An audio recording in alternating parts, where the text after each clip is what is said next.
脏话了，还有真的吗？有没有教啊，举两球。对。哎，那我给你选，你要全家都是儿子，还是全家都是女儿？记得订阅这个频道，打开小铃铛，记得按赞哦。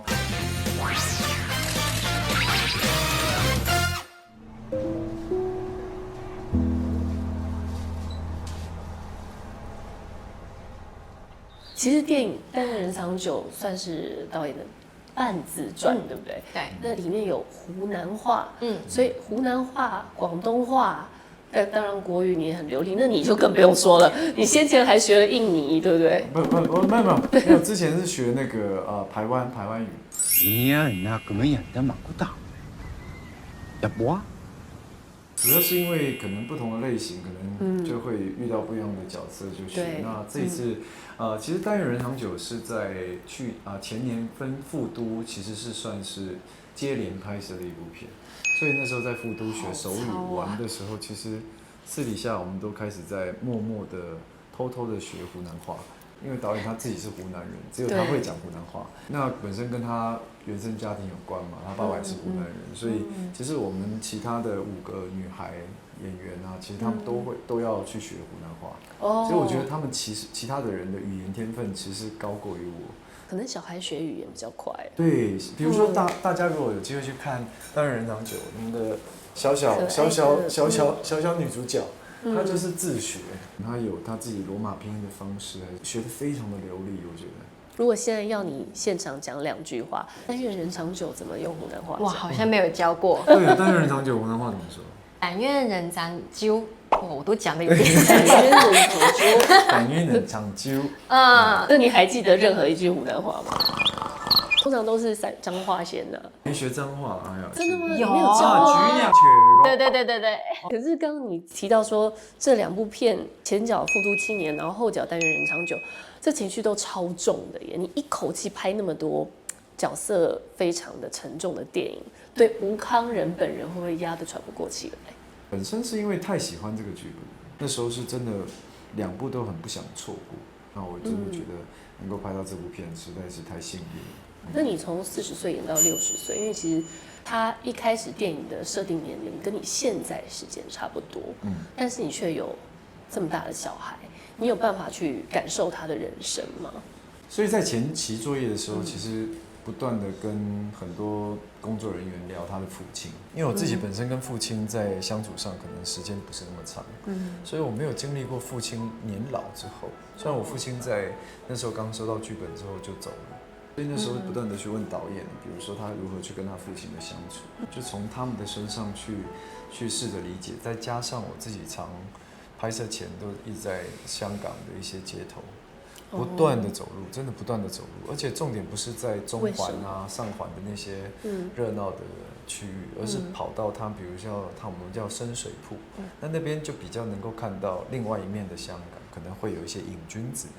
也住在那边，那你可能在地上随时会不小心踢到针之类的东西。哇，这么明显、那个就是去做田野调查，去那边看，因为在戏里面他就是要饰演一个他就是因为毒品而沉沦的一位父亲。那跟2个小朋友的相处，尤其是这次你有一个叛逆期的女儿，我不得不承认，因为导演组作者员他是一个比较全能的人，他真的我很难得看到一个女生这么全能，我不得不说，就是他自己写剧本，然后自己当导演，重点是他把大家凝聚得很好。那我会觉得我去的时候，我会觉得我好像就是他们都已经安排了所有我们该做的事情，比如说我们要跟小朋友一起围在一起自我介绍。有点像团刊活动，我就觉得自己像童子军，但是我觉得我很愿意配合，因为我知道我必须要打开他们跟我之间的距离。有些在拍摄上的默契好像没有办法用骗的，所以在开始的时候，他们就安排围读啊、读剧本，甚至叫我们带着他们出去玩，然后就开始拿着相机开始哇，你好得意啊，哇，那个好得意啊。其实我必须说，就是2个女生凑在一起的时候，是有一点点威力，所谓的威力是声噪、噪音。导演组有4个女生加导演，再加上其他的女演员在一起的时候，那个威力啊。 有点像合唱团一样，就是真的那么严重？然后就会慢慢飘走。哎，那我给你选，你要全家都是儿子，还是全家都是女儿？没有，一半一半可以吗？刚刚康仁这样讲的时候，我真的想过那个芭比的导演啊，他不是自己有导有编剧，可是他跟我说他没有办法自己演。 But I can't be in movies that I direct. It would be too stressful. I'm amazed when people can do it, but for me, it's like two totally separate parts of my brain. 你怎么去平衡这3件事啊？对，怎么去平衡这3件事？我觉得我可能真的天赋异禀哎，这句话打死大家。没有，因为我康仁想偷学都不行。因为我在短片的时候已经试过了，我才敢说在单元的时候也能够自导自演。但我主要我觉得，因为我的心态是我觉得很好玩，但是我拍完单元人长久就觉得，哦，我还是自导自编就够了，因为第一玩够了，第二就是说还真的蛮累的。对，因为这也是你第一次尝试3个工作都自己扛嘛。对，其实全戏情绪最重的一个应该就是打，有一场家暴戏，那个下去也是是真的打。第一巴掌是避不开的，第一下。其实拍了几个 take 之后，其实是导演他不是那么满意，因为前几个 take 都比较偏错位。其实，在前置作业上，其实我们都走过几次，只是因为导演没有打算要跳镜头的关系，所以那个镜头就一路会走到他被爸爸打到地上，然后跟妹妹抱在一起，必须要一次呈现出那样的一镜到底。所以说拍完那一场戏之后，蛮有趣的是，因为那个主景我们拍完每一次都是我们坐同一台车走，就演员那台车就只有我跟他加司机。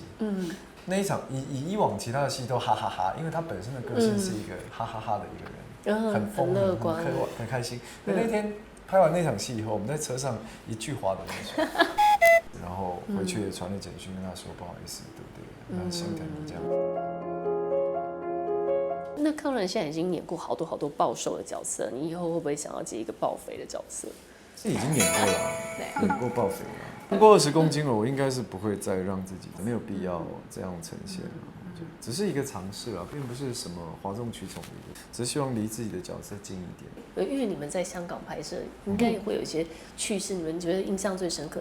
尤其你刚刚讲说你在前期做田调的时候，你自己一个人去路上走，不晓得你会不会遇到粉丝？因为毕竟你打败了人家的影帝。没有啦，那时候回想起来，拍单元人长久发生很多有趣的事哦，不得不佩服香港工作人员的执行能力，因为有些部分其实是在台湾拍摄。对，很多地方如果相信大家去看，你就会觉得原来电影的美术跟造景跟摄影的运镜、氛围的掌握，可以完全改变一个地方的样貌。还有很多地方是在台南拍摄的。台南、高雄。那为什么是选择台南、高雄，而不是回到你的那个湖南老家？有2个原因，第一就是因为那个时候疫情，就是我们要回去要隔离的时间可能要1个月，而且那时候好像封城了，对不对？对，所以就没有办法。第二就是说，因为我单元之前的一个短片叫《高雄拍的纸》，就认识了一群高雄、台湾的好朋友，然后他们就很了解高雄跟台南的那些地形什么的。哦。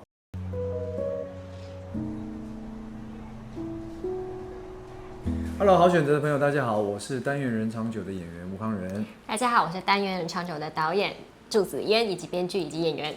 单元人长久即将在4月12号全台湾上映，希望大家进戏院多多支持，然后记得订阅这个频道，打开小铃铛，记得按赞哦，然后赶快去买电影票去看单元人长久，谢谢大家。别忘了订阅我们的频道，打开小铃铛就不会错过任何精彩内容，随时上架。我们下回再见。